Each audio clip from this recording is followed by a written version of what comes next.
A quick thank you to the T5 peeps. Bob the Dragon, Datamagnet, Cat Crab Lobster, DuckMachine, Try Again 95, Astraya the Dreamer, Mezec, Feudic Jarl, Germanchemist, Casper Arnholtz, and Chaos to Mist. Thank you very much. Story number 1. A Lesson Before the End. Written by Destroymatron MK8. The secret to understanding humanity, Greta mused, is that there is no understanding humanity. Humanity? Verlo asked. Why are we talking about humans? The young Gadar raised one furry ear and lowered the other, signaling confusion. She tore her gaze from the hollow of it to glance at her sire. Greta sat in his haunches, relaxed but dignified, as befitted the ruling caste. Beneath his robe of office gleamed the silver of nanomale armor. Verlo noted that his sire's eyes never left the hollow of it, giving the lie to his air a calm indifference. Why not? Greta countered. There are no more decisions to be made, no speeches, no orders to give. Our fate lies in the hands of the hunter caste now. We have done all we can. All that is left to do is watch and speak of other things. But why humans? Verlo asked again. They have no part in this conflict. She struggled to emulate her sire's semblance of calm. We have no trade or treaty with them. If our hunters succeed, we will have much to decide very quickly. If they fail... Verlo struggled to keep her fur from bristling. If they fail, then we will become food, and have no need to decide anything. Greta agreed. The Null will consume this world, as they have so many others, and move on to the next, until there are no more Gadar. His tail twitched, then went silent. On the other hand, if we survive, then someday you will take my place as bride, and you will need to know about the humans. Verlo stared at the hollow of it, pensive. Every ship the hunters could muster from every world the Gadar had left had rallied to this point. But they were vastly outnumbered by the Null swarm. 6 more ships fell as she watched. Very well, sire. Why is there no understanding humans? Because humans are a variable, Greta answered. This is what so many species fail to understand. They argue over whether humans are cruel or benevolent or wise or foolish. But the truth is that humanity is all of those things. Because every human is different from every other human. Every being is different from every other being, Verlo pointed out. An excellent point, Greta tilted his head in approval. But the differences in humans are vastly greater than you see in other species. They have no caste system, and they have made no use of eugenics commonly used amongst advanced races. No caste system? Verlo's fur bristled at the thought. How do they know their function in society? They don't. Greta's ears pricked up and down in amusement. Each human is left to find or make a place of their own. They call it freedom, and it is a thing that they are proud of. Proud of not having a place? That just seems so... Verlo trailed off as another battle group fell on the hollow of it. Alien, Greta suggested, ears flicking.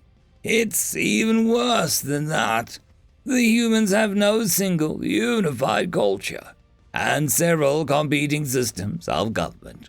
And the cultures and governments they do have are subject to constant change, often at the hands of a single human who isn't even in charge. Verlo's pupils widened at that. Chaos, indeed, Greta agreed. But it works for them. It makes them adaptable. This freedom of theirs allows anyone to accomplish anything within reach of their talents at any time. It forces rapid innovation on a scale that we've never seen. In less than a century, these creatures went from a barely spacefaring race to one of the great powers of the universe. They've dominated economically, militarily, even socially in some cases.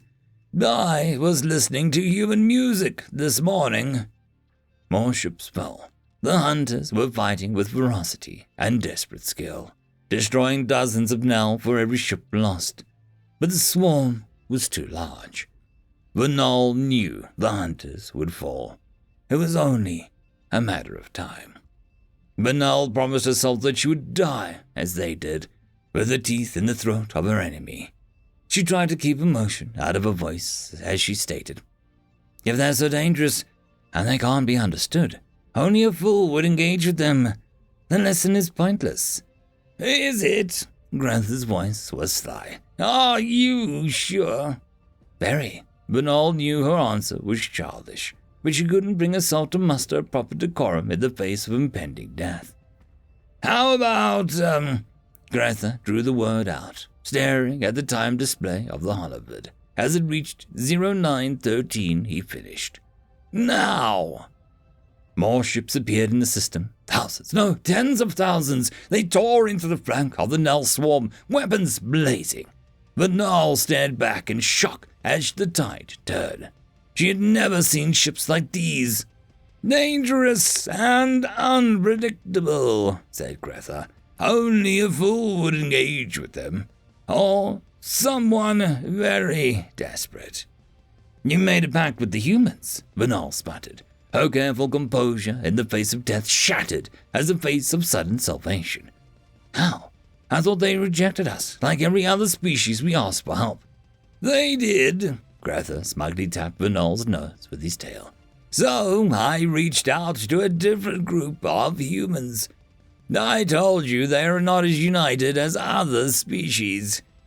Verlo stayed silent, trying not to shake with relief and joy at the destruction of enemies. Her tail curled in satisfaction as human ships destroyed the Nell with swift, brutal efficiency.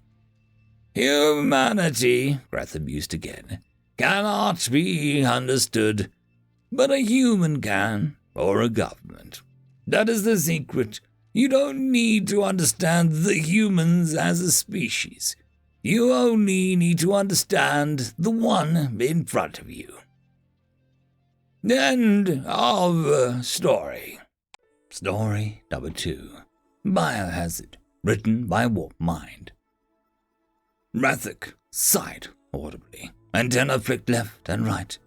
"What is the situation? You said you had captured a thief in the hotel. Why is that a matter of planetary security department?" Marori fidgeted with all four hands ringing together in a complicated bundle. The Hawesi looked nervously into the room where the captive was being led away in bindings. "Well, sir, the thief was caught by the cleaning service, going through the guest's possessions. When we apprehended the thief, we found a small wooden box on his person, containing the dried rolls of plastic-wrapped biomass.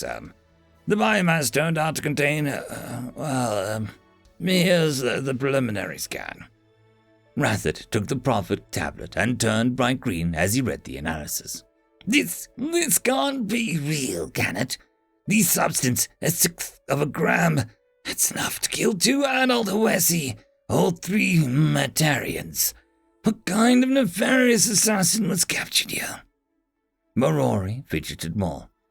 "No thief. The thief claims he found the strange box in the guest's belongings.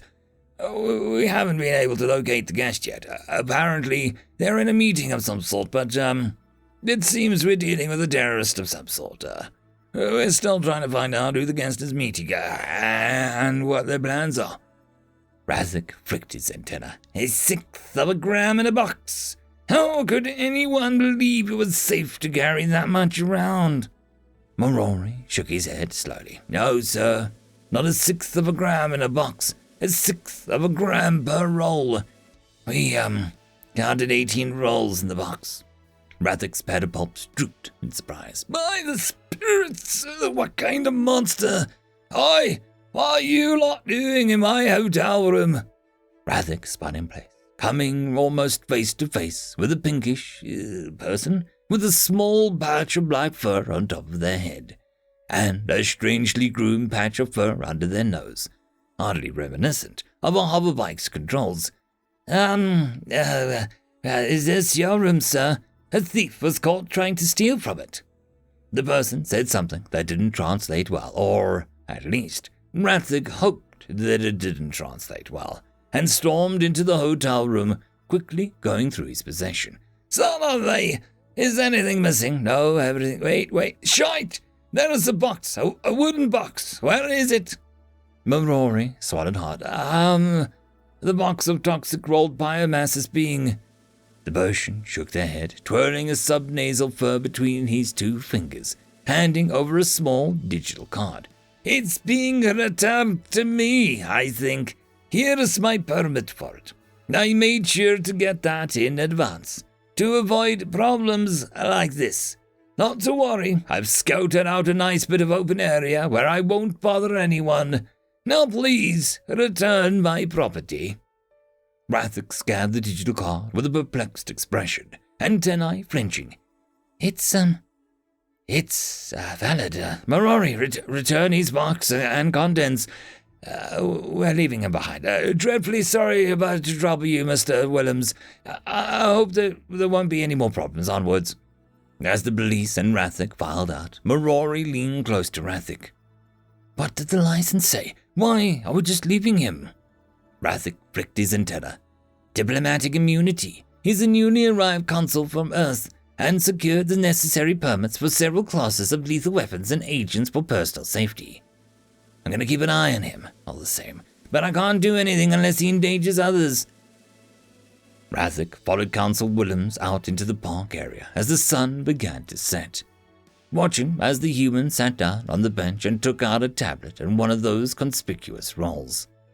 Rathig watched as the human unwrapped the thing, then stuck it in his mouth and set it on fire. He briefly panicked, then pulled up a breathing mask from his uniform and strode over to the consul.